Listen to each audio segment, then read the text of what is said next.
আমরা বলছিলাম জানটি আমরা এটাকে জাতীয় আগ্রাসন বিরোধী দিবস হিসেবে ঘোষণা করেছি, আপনিও কিছু বলেন। তো তার থেকেও তার জন্য সব থেকে ট্রমা, সে বলে দেখো তোমরা এই নিয়ে আর বেশি কিছু করবা কিনা, তোমরাও আর আমার ছেলেটার মতো তোমাদের ভাগ্য না হয়।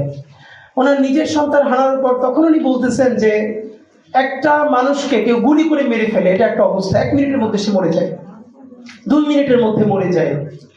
সারা রাত ধরে পিটিয়ে পিটিয়ে খুঁচিয়ে খুঁচিয়ে, এবং সেটা কোথায়, কোনো অজপাড়া গ্রামে না, পুরো রাজধানীর বুকের মধ্যে, যেখানে আইন শৃঙ্খলা বাহিনী পৌঁছতে 1 মিনিট লাগে, সারা রাত ধরে তাকে পিটিয়ে হত্যা করা গেল। এটা যখন কোনো মা, কোনো বাবা, তার পরিবার মনে করে, তাদের জীবন তো আর স্বাভাবিক হওয়া কোনোভাবেই সম্ভব না।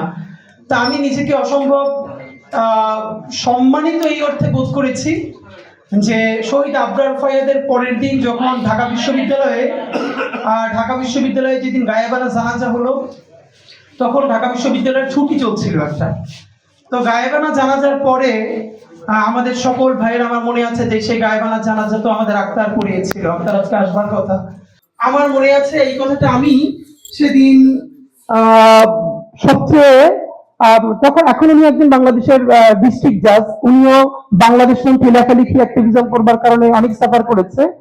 সেই মিছিল থেকে ফিরে গিয়ে ওনাকে আমি লিখেছিলাম যে সম্ভবত বাংলাদেশ আজকে একটা নতুন ফেজের মধ্যে ঢুকেছে, কারণ ঢাকা বিশ্ববিদ্যালয়ের ক্যাম্পাসে শহীদ আবরারের যে গায়েবানা জানাজার পরেই এই প্রথম এত বড় করে স্লোগান উঠেছিল, দিল্লি না ঢাকা, ঢাকা ঢাকা।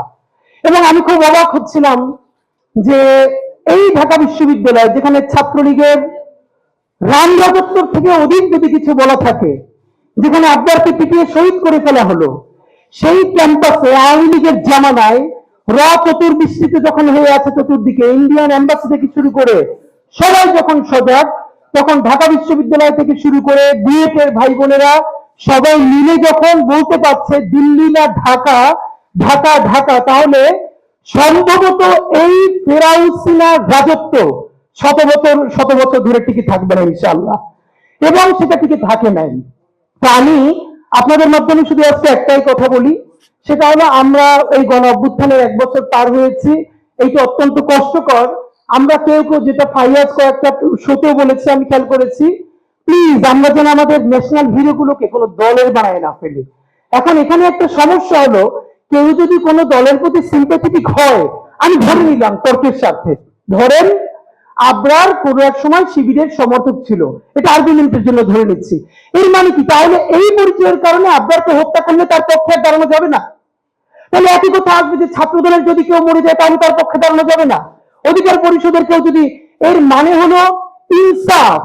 এই ধারণাটা আমাদের সমাজে এখন পর্যন্ত আমরা পরিষ্কার করতে পারি নাই। আমরা বারবার বলেছি আমাদের শত্রুর সাথে আমরা ইনসাফ চাই। যে ছাত্রলীগ সরাসরি গণহত্যা করে নাই, গুম করে নাই, হত্যা করে নাই, ধর্ষণ করে নাই, তার বিরুদ্ধে মিথ্যা মামলা দেওয়া যাবে না, এটা আমি 1000বার বলেছি। আমি ইনসাফ চাই, আমি ইনসাফ, জুলুমের বিপরীতে আর একটা জুলুম চাই না। সুতরাং এইখানে বরং আজকে যেটা ভালো হতো, এই ডাকসুর জন্য তো অত্যন্ত সম্মানজনক যে তারা এই প্রোগ্রামটা আয়োজন করেছে। আমি বরং দেখতে চাই ছাত্র দল এর থেকেও বড় একটা প্রোগ্রাম আমাদের শহীদ আবরার ফায়াজকে নিয়ে করুক, আবরারকে নিয়ে করুক।